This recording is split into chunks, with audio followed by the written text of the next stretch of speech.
James Gunn est actuellement sur les lèvres de beaucoup de personnes dans le monde de la pop culture, notamment par rapport au fait qu'il soit le réalisateur du film Superman. Et au-delà de ça, bien sûr qu'il est le co-CEO de DC Studios. Eh bien, sachez qu'en plus d'ailleurs d'avoir eu Superman en ce mois de juillet, le mois prochain, nous avons Peacemaker et ce sera l'occasion de reparler à nouveau de DC et de manière hebdomadaire. Puisque oui, lorsqu'il y aura Peacemaker, on fera une vidéo par semaine, donc une critique. Je crois que la série devrait arriver soit le jeudi, soit le vendredi. Mais bref, en tout cas, on sera là pour en parler tous ensemble. Là, il y a un article qui est sorti sur Variety qui parle notamment de l'avenir de l'univers de DC de manière générale et notamment d'un personnage en particulier, j'ai nommé Wonder Woman. Alors on va y venir, on va en parler. Simplement, il me faut juste augmenter le son du micro, et là je pense qu'on est un peu mieux.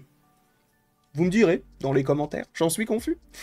C'est parti pour lire l'article. DC Studios n'a pas de style d'entreprise, déclare James Gunn. Tous les films ne se ressembleront pas enfin en tout cas ne ressembleront pas à Superman aussi, hein, puisqu'ils seront tous, on va dire, indépendants les uns des autres, on va dire sur un style graphique et même dans le genre, car nous ne voulons pas que les gens s'ennuient.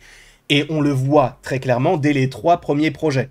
Superman est un film qui va être assez mainstream. D'ailleurs, on parlerait du fait que la baisse entre le premier et le deuxième week-end ne soit pas si grosse, ce qui signifierait qu'il pourrait même atteindre là bientôt les 450 voire 500 millions de dollars à la fin du second week-end. Et en vrai, ça a l'air d'être le plan qui se déroule plutôt bien, en tout cas pour eux financièrement. Au-delà de ça, donc on va avoir Supergirl l'année prochaine, qui est un projet qui serait normalement un peu trash, un peu punk, un petit peu style Suicide Squad de James Gunn de 2021. Donc déjà là, on a 2 points de vue qui s'opposent, et même au-delà de ça, on a même Clayface, qui là, pour le coup, est vendu comme un film d'horreur, et c'est même James Gunn qui l'a dit. D'ailleurs, l'acteur qui a été casté pour jouer Clayface, ça a été annoncé comme quoi il avait été payé 400 000 $ pour jouer le personnage, sachant que pour ceux qui ne le savent pas, Clayface est un film d'horreur qui sort en septembre 2026 et qui, par ailleurs, pour rappeler certaines choses, devrait coûter 40 millions de dollars au maximum. Donc, c'est un film à petit budget qui va supposément ramener énormément d'argent du côté de Warner Bros. En tout cas, lisons l'article ici. Avec plus de 250 millions de dollars de recettes au box-office mondial en moins d'une semaine, Superman est largement considéré comme une victoire pour le nouvel univers de DC. N'en déplaise à certains qui se diraient ah, mais en fait, ça marche pas tant. Ça ne marche pas tant en France, mais de manière générale, le film est plutôt un succès. Dont James Gunn et Peter Safran sont les fers de lance du DC Studio. La franchise s'enrichira de la saison 2 de Peacemaker, suivie du film Supergirl et de la série télévisée Lanterns, qui par ailleurs arrive aux alentours de... je crois aux alentours de Supergirl. Alors, je ne sais pas si Lanterns arrivera avant ou après, mais je crois qu'on parlerait du printemps ou de l'été pour Lanterns, donc on verra. Sans oublier Clayface, dont le tournage est prévu cette année, Gunn a récemment déclaré à CBS Mornings que les fans devraient s'attendre à ce que chaque opus ait sa propre saveur et son propre ton à l'image des comics. Et en vérité, ils ont raison de le faire. C'est-à-dire que les gens qui vont regarder Superman ne seront pas forcément ceux qui vont aller regarder Clayface, parce que Clayface, supposément interdit aux moins de 18 ans, parce que ça va être un film extrêmement sanglant, extrêmement sombre, avec de l'horreur qui ne va évidemment pas être destiné à un public jeune, et pour le coup, Superman est l'inverse. Et c'est la force de James Gunn. En fait, ce qui est intéressant, c'est que James Gunn, en ayant fait ses armes du côté de DC et du côté de Marvel, il sait à peu près ce qui marche, du côté des univers de super-héros.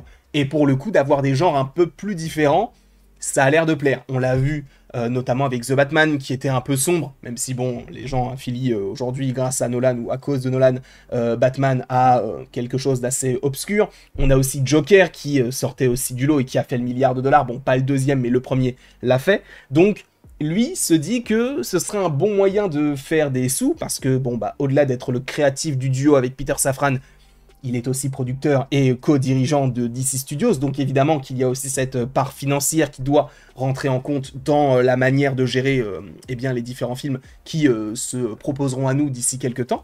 Et c'est pour ça qu'on propose du Clayface, du Supergirl, du Superman, tu vois, pour essayer de toucher un petit peu différentes personnes, parce que, tu vois, il y a des fans de films d'horreur qui ne vont pas forcément aller voir Superman, pour une raison quelconque, on s'en fout, mais ils ne vont pas aller le voir. Or, s'ils regardent le trailer de Clayface et ils se disent, bon, on oublie un peu le côté d'ici et on va voir un film d'horreur, bah, c'est une nouvelle catégorie de personnes qui pourraient s'intéresser à ce film-là, parce que depuis quelques années, le film de super-héros, ce n'est plus vraiment un genre, c'est-à-dire que c'est plus une catégorie dans lequel il y a des genres, donc on va avoir super-héros et comédie, super-héros et drame, super-héros et, j'en sais rien moi, le côté un peu punk, notamment du côté des Gardiens, ou super-héros horreur, et on le voit aussi avec Brightburn par exemple, qui a été produit par James Gunn. Bref, le genre super-héroïque est plus que ce qu'il était il y a de cela quelques années maintenant, et du coup ça leur offre une possibilité juste énorme.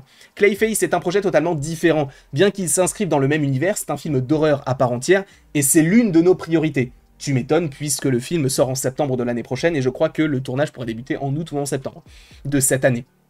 Il n'y a pas de style propre à la société, ce n'est pas comme si tous les films allaient se ressembler, enfin ou plutôt allaient ressembler à Superman. Les artistes, les réalisateurs et les scénaristes qui créent chaque film y apporteront leur touche personnelle. Nous ne voulons pas que les gens s'ennuient. Et je pense que, alors ce n'est pas une pique à Marvel, c'est simplement un constat. C'est vrai que l'une des critiques qui est faite du côté de Marvel et même du côté de DC, c'est que c'est toujours la même chose. Il se passe toujours les mêmes choses, c'est toujours le même schéma, il n'y a pas de surprise, sauf dernièrement, notamment avec les Thunderbolts, en tout cas selon moi. Donc il veut un peu changer cet état d'esprit-là. Le Superman de Gunn se distinguait par son sérieux et son univers aux couleurs vives, un changement radical par rapport au précédent Man of Steel de l'univers de DC de Zack Snyder. Le réalisateur a déjà annoncé que Supergirl se démarquerait de Superman en étant une véritable fantaisie spatiale. Variety a récemment rapporté que Warner Bros, la maison mère de DC Studios, envisageait déjà une suite pour David Corenswet, qui incarne Superman, et Rachel Brosnahan, qui incarne Lois Lane. Mais une annonce de suite ne semble pas imminente. Selon certaines sources, le studio accélère le développement d'un film Wonder Woman. Un film Batman est également en développement distinct donc de The Batman 2, à mon plus grand regret, de Matt Reeves et avec Robert Pattinson, qui est donc un autre univers indépendant au DC Studios de James Gunn. Et Superman est désormais diffusé dans les cinémas de Warner Bros. Bon, bref, ça on s'en moque.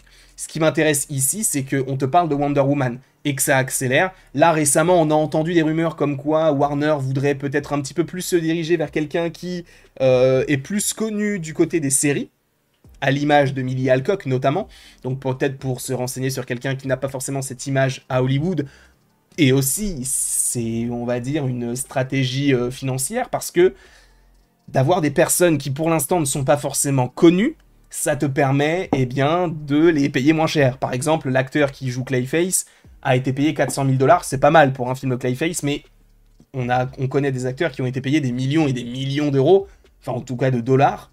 Et là, on essaye de limiter un peu les coûts. On a vu combien a touché David Corenswet ou même Rachel Brosnahan.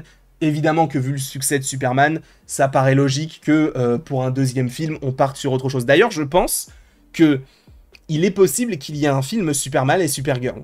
On verra, mais je pense que c'est une des possibilités, une des idées qui pourrait être proposée du côté de DC. Sachant qu'en plus, on sait que James Gunn a reçu le scénario de Brave and the Bold, de The Batman 2, mais également du film Bane et Deathstroke. Parce que oui, il y a ce projet-là aussi qui est censé arriver.